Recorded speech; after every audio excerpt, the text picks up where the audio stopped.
Tea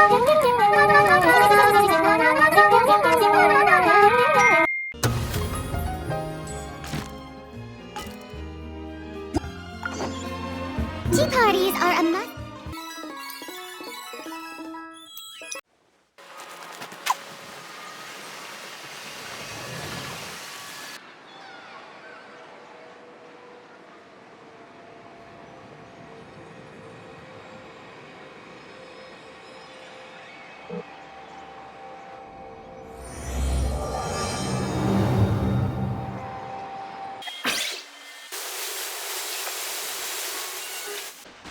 Everyone, we're looking to wrap with our two main ladies today.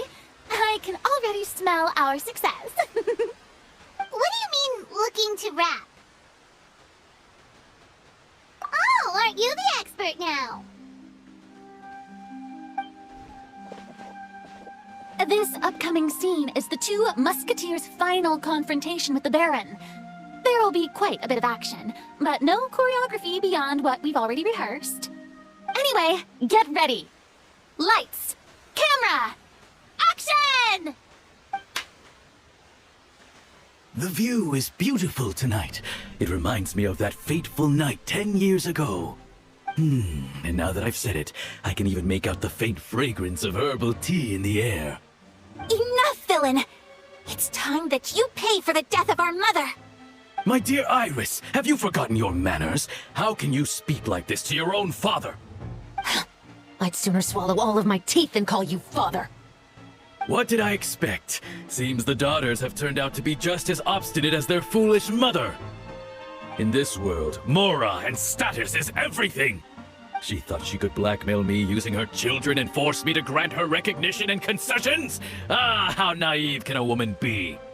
Mother never asked a single thing of you. All she wished was for us to live a peaceful life, just like the others. It was you who personally brewed the poison of prejudice and sent Mother to her death. Compared to that deadly poison, the 2 bullets that will soon pierce through your heart will be like sweet mercy. And that's exactly why I said you're just as naive as her. Did you really think 2 muskets would be enough to defeat me? So let's see. What is stronger, mora and power, or the 2 muskets in your hands? Tulip! There are too many of them! It'll be okay. We'll cover each other, Iris. And Mother will be watching over us, too.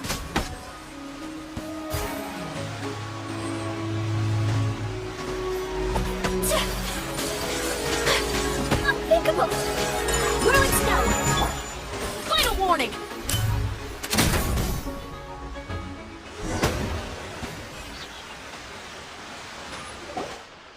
You've lost. To think I'd lose to my own 2 kids. We are no children of yours, and we'll never call that place our home. Then tell me, what did you do all this for? You lost your mother, and will soon kill your father as well. What will you gain in the end, other than sentences for your crimes? We will gain our long-awaited justice.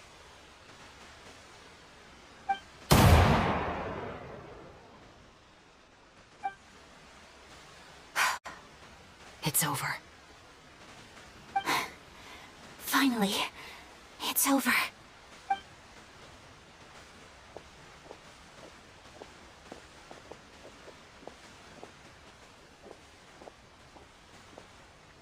So, where will you go now, Tulip? I'm not too sure, Iris. Maybe somewhere with lots of flowers? After all, Mother always did love going where the blossoms were. What about you? I want to go visit Mother's grave. Yeah, that's not a bad idea. Huh? Tulip, look! What is it? It's Mother's favorite, the rainbow rose. Look, it's blooming again. Excellent! That was beyond mesmerizing. Even I didn't expect the scene to go so well. And we got it in a single take. All right, everyone. We've got a wrap for Tulip and Iris. Congratulations, Ayaka and Chevres! Thank you.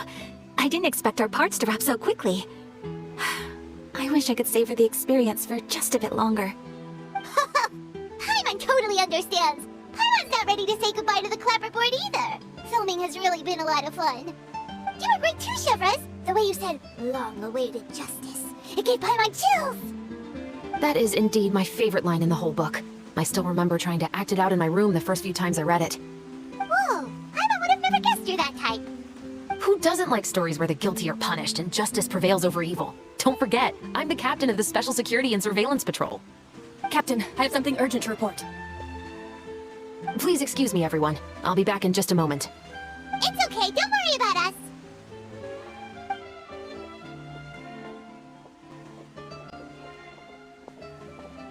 Oh? Was she whisked away by work already? I was just about to tell her how great she did. It seemed like some urgent official business.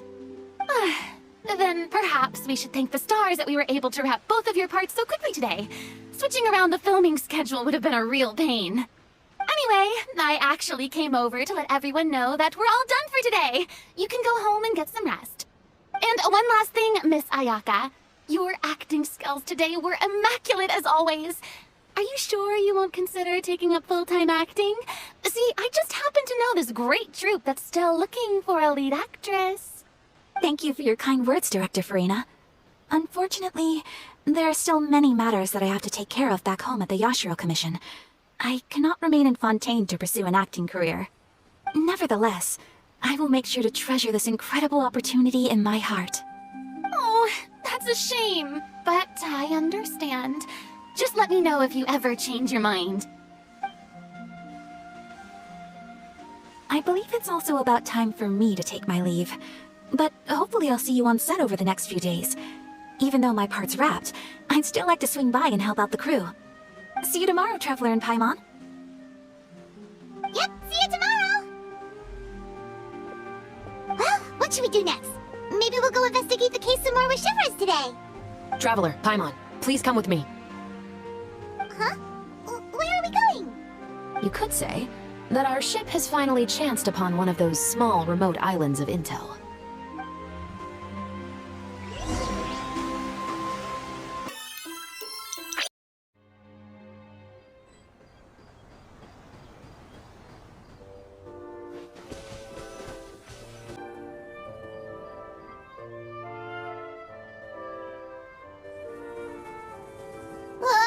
Paimon's exhausted.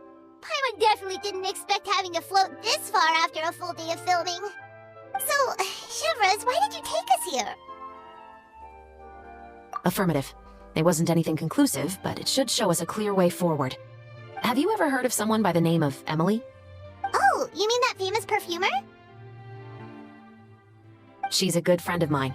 She's lent me her aid several times in the past to resolve some difficult cases. After I discovered the rainbow rose at the scene of the murder, I sent it to her. After all, she's probably the foremost expert on flowers and scents in all of Fontaine. And then? There was nothing remarkable about the flower or the trace amounts of soil left on it. But according to Emily, the rainbow rose left by the killer was derived from a very rare cultivar. Huh. Paimon didn't know that there were different varieties of rainbow rose. Paimon just thought they grew everywhere in the wild. Flowers that are deliberately cultivated will always show some different features from those that bloom in the wild. We already knew that the rose left at the scene belonged to a special cultivar, but with Emily's expertise, we were able to pinpoint the place where it was first picked from. Oh, Paimon gets it now. So whoever first planted that rainbow rose was probably the killer. Precisely. And after we checked what we learned against some sales records from the past, we discovered that there's only one person in all of Fontaine who could grow and sell this specific cultivar. Really? And who is it? It's the novelist. But didn't you say he had an alibi? To be clear, I haven't changed my mind about him. I still don't think he was the one who pulled the trigger. However, that doesn't mean the true culprit never visited him at his home or never purchased a rainbow rose from his garden. Whatever the case, we will have to confirm a number of things with him. So you mean the next place we need to go is... Yes, we're going to pay him a visit at his home.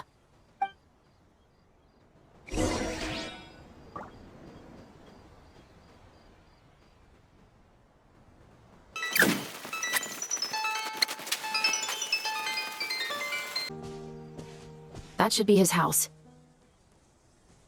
There are so many Gardamex stationed around the place. That's pretty unusual, right?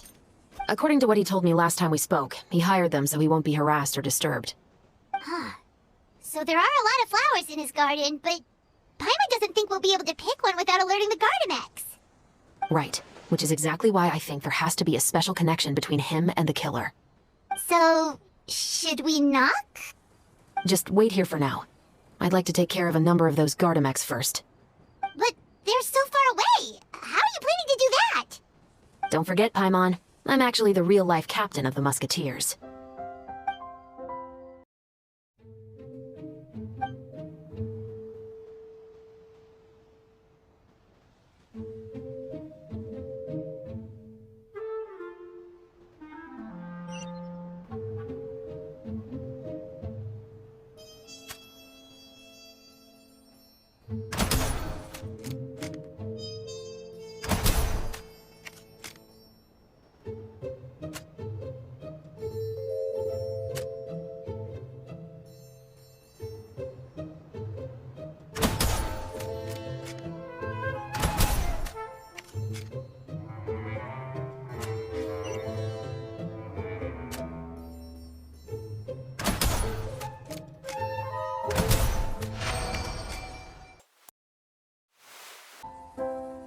All clear. Let's go. Oh, wait! Paimon's a little nervous now that we know he could be the killer. Can we go over our plan of action again? I'll go knock on the door and make sure it's safe inside.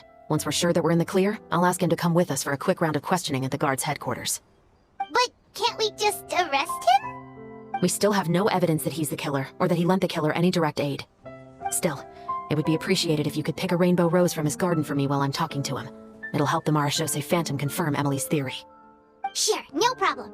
Just be careful, Chevres.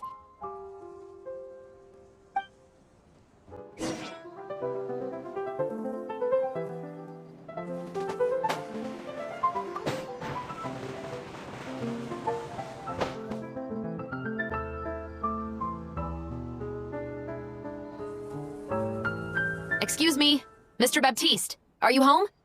Who could it be at this hour? Oh, it's you, Officer Chevres. Would you mind accompanying me to the guard's headquarters, Mr. Baptiste? We would like to ask you some questions about a case. Oh, is it still regarding the murder case from before? I cannot confirm or deny that at this time. So it is then. Listen, I need you to come with me, Mr. Baptiste. Miss Chevres, I'll save you the trouble. Oh, and you two over there? There's no need for you to pick my flowers either. It's not time for them to bloom yet. Oh! Okay.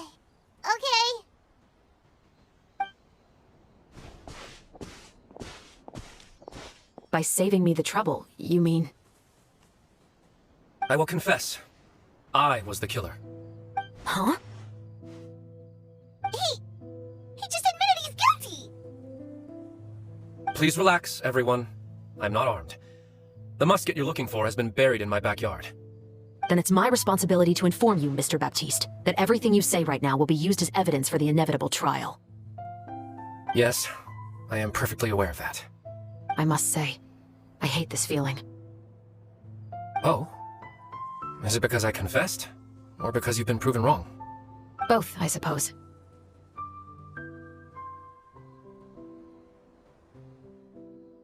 For the same reason as the one I wrote out in my novel, of course.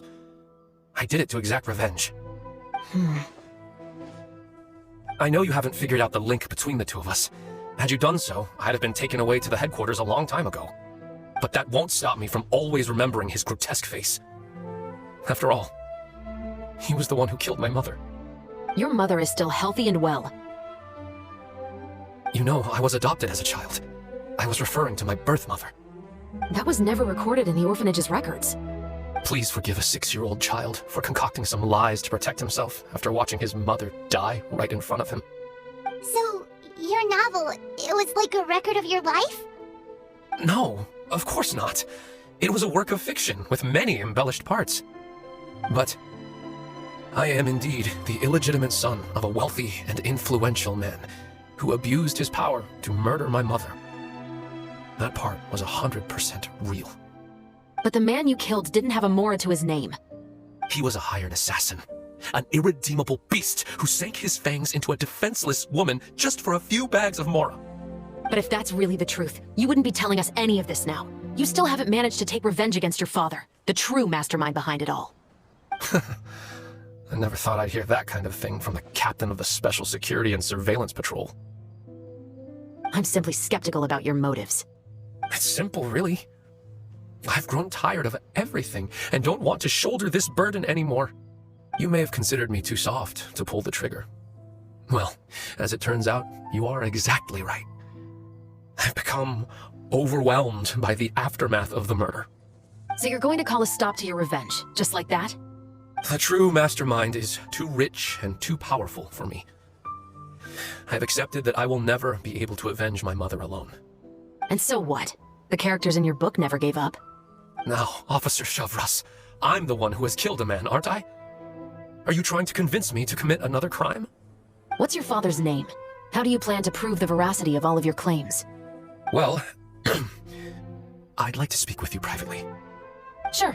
Why don't we speak privately at the guard's headquarters? No, it has to be here. I must ensure that we won't be overheard. Fine. Let's talk here. When I said won't be overheard, I meant by anyone. I would like to speak with you and you alone.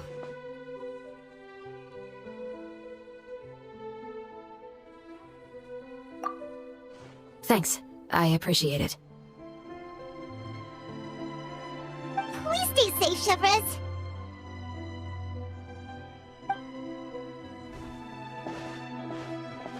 All right. Let's hear it. Will you really believe what I'm about to say? Well, that depends on what you're going to tell me. Fair enough. Fair enough. Then listen closely.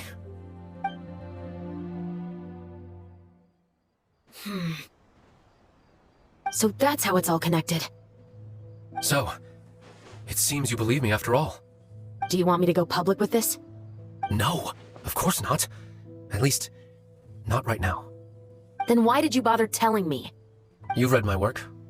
What do you think? Even if you were to go public with all of this right now, he'd simply deny everything. It's been too long. Almost 20 years. Anything that could be used as evidence has long faded away. Even if there might have been a solitary island of truth once upon a time, it has long sunk beneath the waves by now. Justice will never find him. Not if you don't try. I know that as the captain of the Special Security and Surveillance Patrol, you will always stand on the side of justice. But do you really think a cushy life in prison really constitutes justice for him? I bet he could lead an extremely comfortable life in the fortress of Meripede. What are you trying to say? I've been observing you from a distance. Your portrayal of the musketeer was exquisite. Pull the trigger of justice against him. Let the villain get what he deserves. You want me to let you go so you may complete your revenge? No, Officer Shavras. I know that would be impossible. No. What I'd like is for you to perform the deed on my behalf. Oh, Shavras sure is taking her time. What could they be talking about anyway? Oh, Paimon's worried. What if he decided to attack her?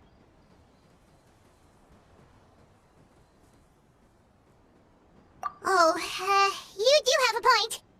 Still, do you have any idea who the rich person might be? And why the novelist doesn't want us to hear what he's saying to Shavras? Sorry to keep you waiting, you two. Hey, how did your talk go?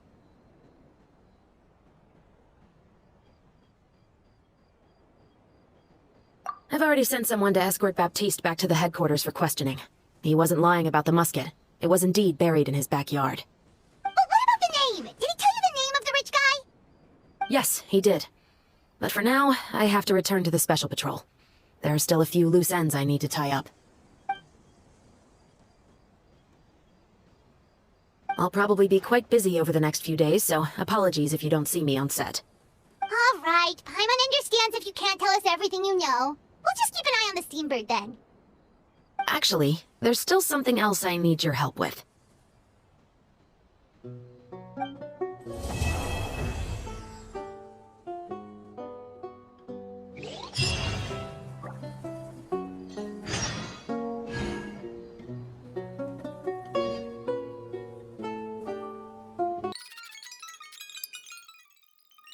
happy to teach you. We haven't seen Chevra since that night at Baptiste's place.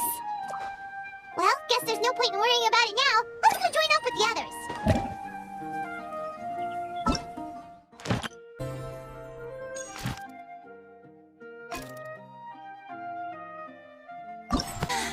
Being too popular can be